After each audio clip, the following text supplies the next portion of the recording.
This content is for kids. It's not for kids. Isn't that what I said? No, it's not for kids. If you are 13 years or younger, this is not for you. Do I have to kill somebody in order to actually make that point across? No, man, you don't have to kill no one. Wait a second. No. We return to our planet. The High Court may well sentence you to torture. He likes movies, we like movies. SeptumSin versus the world.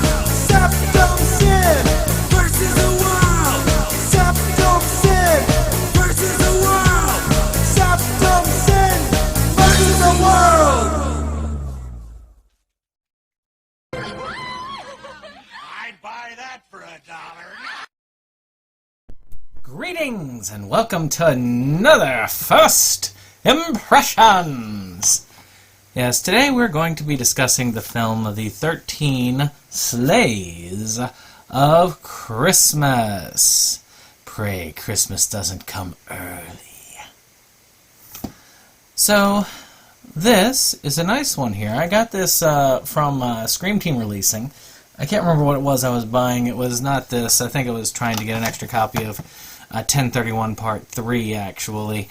And I couldn't help but look at this and find it and say, this is pretty cool. It comes loaded with freaking extras. And, of course, you can get the option to get it signed. So I got it signed by the cast, which is pretty darn cool. But let's talk about this. A bunch of people sitting in a bar. And they're kind of like saying, you know, man, Christmas just isn't like it used to be. Why don't we revive an old Christmas tradition of telling ghost stories? And the person who tells the the worst one, pays everybody's tab. And everybody gets 2. And the 13 works in a way that twists in the end. So they each tell their stories, and then you have a little twist at the end for the wraparound, and that's it. That's the whole of our Christmas anthology. So let's talk about this a little bit. The plot definitely is pretty cool. I like this. It's a good wraparound. I like the little twist at the end. I also really liked many of these stories. They're pretty cool. Some that stuck out was this Christmas clown killer guy. I liked that one. That was an interesting one. I guess you got to have a killer clown factored in somewhere. I like the whole thing where if you play the record backwards, an evil Santa appears. That one is also a pretty cool one of these. There are a lot of fun ones that I really did enjoy. I'm trying to think of some of the other ones. There was this one with the with a killer reindeer, which was good. They had a lot of fun things. Like there was an "It's a Wonderful Life" kind of switch up that was pretty fun. A lot of these were pretty cool, much like how these people making up these stories would do. I mean, I thought that they were particularly creative, enjoyable, and they were short little bits, so they never really got old. Also, the acting was pretty consistently good. Nothing that I considered really bad acting-wise for a horror film.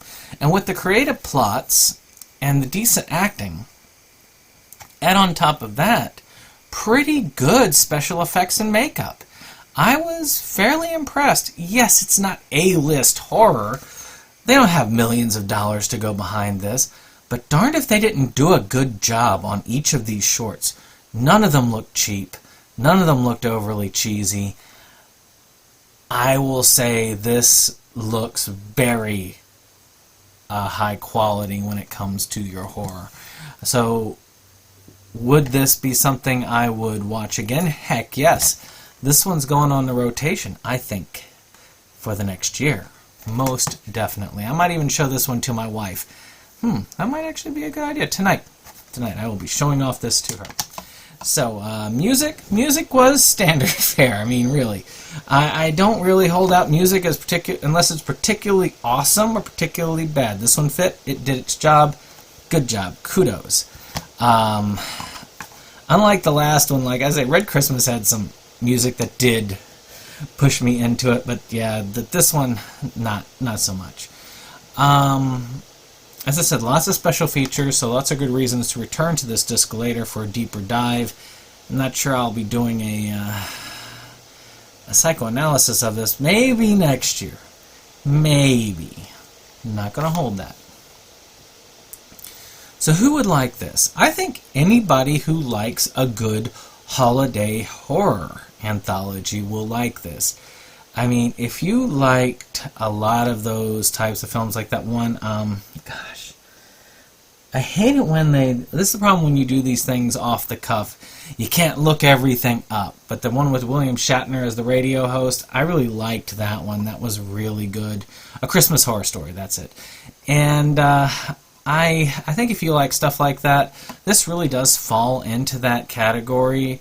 It's lower budget, but it doesn't feel lower budget. So I would definitely go for this if you do like your basic low budget horror anthologies. I think you'll like this pretty well. I think that pretty much anybody who's into a good horror anthology could get some fun out of this. If you're not into horror, well, I think that it's pretty obvious by the cover that you'd be going, eh. I doubt you're like, this looks like it could be a zany comedy or romance. No.